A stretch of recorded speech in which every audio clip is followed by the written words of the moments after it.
অযথা বিদ্যা শিখে কেউ জান কই না না না না আমি সুদের ওয়াজ দর্শি আলী কে হবে বেঁচে থেকে একটা সঙ্গীত গাইলাই কে হবে বেঁচে থেকে অযথা বিদ্যা শিখে যদি না করতে পারি সুদ মুক্ত সমাজটাকে ঠিক কিনা আমার পোলা পান্ডি কই পোলা পান্ডি কি হবে আকাশ চুয়া কি হবে আলেম হয়ে ইমাম সেজে সমাজেতে যদি না হক কথা উচ্চ সুরে না বলিতে কি হবে আলেম হয়ে ইমাম সাজে সমাজেতে যদি না হক কথা উচ্চ সুরে না বলিতে চাকরি বই করো যদি ছেড়ে দাও ওই না গদি চাকরি বই করো যদি ছেড়ে দাও ওই না গদি কি হবে ধোঁকা দিয়ে আল্লাহকে কি হবে বেঁচে থেকে কি হবে বেঁচে থেকে অযথা বিদ্যা শিখে যদি না করতে পারি চাঁদা মুক্ত সমাজটাকে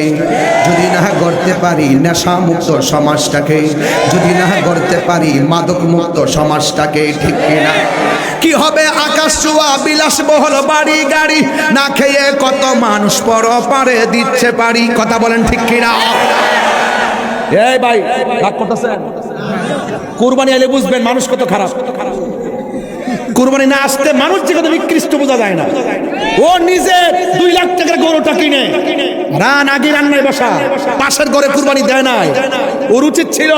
রান্নার কুরবানি গোশতের গ্রান পাশের বাড়ির অনাহারীর কুরবানি যিনি দেন নাই তার নাকে পৌঁছার আগে তার ঘরে গোশতটা পৌঁছাইয়া দিয়া রান্না বসানো দরকার ছিল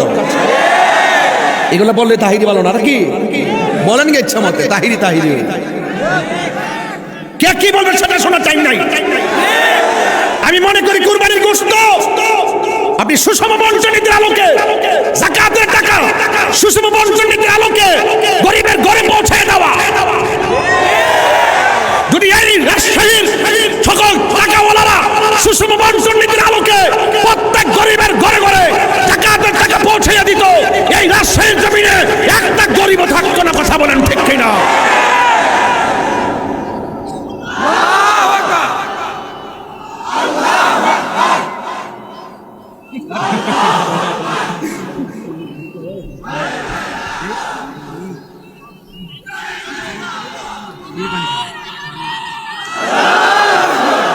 রাখ রাখ আল্লাহু আকবার আলে স্লোগান বাবা দিস না যেগুলো হারাম খাইবো এগুলো সমাজ থেকে বয়কট করবে যে সর্দারা ঘুষ খাইবো এটা বয়কট করবে যেই হুজুরের টাকা খাইয়া ফতুয়া ঘুরাই দিব এই হুজুরের বয়কট করবেন পোলামান সব এক থাকবেন প্রয়োজনে আলাদা কমিটি করবেন কথা বলেন ঠিক না বেঠে একটা সূক্ষ্ম কোটি টাকার মালিক হতে পারে কিন্তু মসজিদের সভাপতি হওয়ার যোগ্যতা তার না এই কথা বলে রাজশাহীর মানুষ যেটা করেন করেন আমার বাইরে লান ধরো গাঙ্গে বাসায় দেন করো আল্লাহর ঘর মসজিদে এই জায়গা যদি হারাম খুঁজতে হাতে যায় থাকি কি মিয়া